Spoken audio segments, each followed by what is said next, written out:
नमस्कार, मी सायली वझे पानसे आणि आज मी करते आहे डाळिंब्यांची उसळ। तर डाळिंब्यांची उसळ त्याला काही जण डाळिंब्या म्हणतात, काही बिरड्या, तर काही वालाची उसळ। तर साधारण सगळ्यांची रेसिपी सारखीच असते, थोडंफार इकडे तिकडे असूच शकतं। तर त्यासाठी लागणारं साहित्य दाखवते। त्या सोललेल्या डाळिंब्या आहेत, कोथिंबीर, ओलं खोबरं, कडीलिंब जर ताजा असेल तर छान स्वाद येतो, तिखट, गोडा मसाला, मीठ आणि गूळ। या उसळीला वालाला थोडासा गूळ जास्ती लागतो, कारण वाल उग्र असतात। खूप जास्तीही घालायचा नाही आहे, कारण वालाची मूळ चवही लागायला हवी। आणि बाकीचं लागणारं साहित्य म्हणजे तेल, मोहरी, हिंग, हळद। कढईत आता तेल तापत ठेवलेलं आहे आणि तेल चांगलं तापल्यानंतर आपल्याला त्यात घालायची आहे मोहरी तडतडल्यानंतर घालायचं आहे हिंग आणि हळद। आता त्यामध्ये घालायचा आहे हा कडीलिंब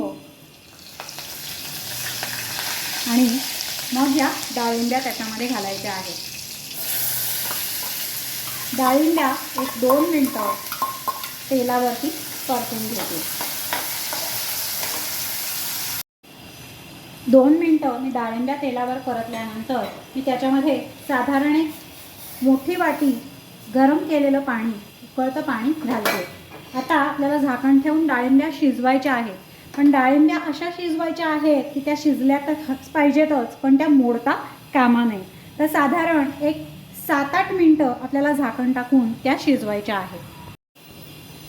हे बघा, हे मी झाकण ठेवलेलं आहे आणि माझा गॅस मीडियम आहे। तर मीडियम गॅसवरती आपल्याला 7 ते 8 मिनटं डाळिंब्या शिजवायच्या आहेत। साधारण 7 ते 8 मिनटांनी झाकण मी काढून डाळिंबी एक चेक केली असता ती बघा, ती व्यवस्थित शिजलेली आहे।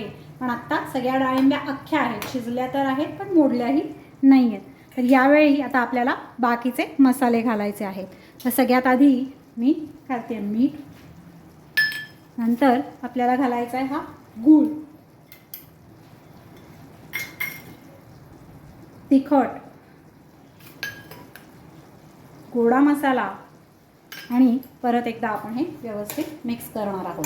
कारण आत्ता जरी किंचित कमी शिजलेले असतील तरी आता परत आपण गूळ घालून ते व्यवस्थित झाकण ठेवून शिजवणार आहे, त्यावेळी त्या डाळिंब्या व्यवस्थित शिजतील।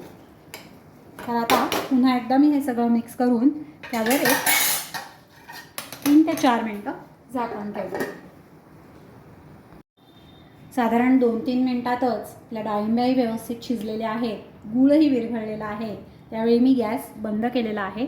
वरून आपल्याला घालायचं आहे हे ओलं खोबरं आणि बारीक चिरलेली कोथिंबीर आणि व्यवस्थित मिक्स करते। आणि अशा रीतीने आपली ही डाळिंब्यांची उसळ तयार आहे। रेसिपी आवडली असेल तर चॅनलला लाईक, शेअर आणि सबस्क्राईब करा। थँक्यू।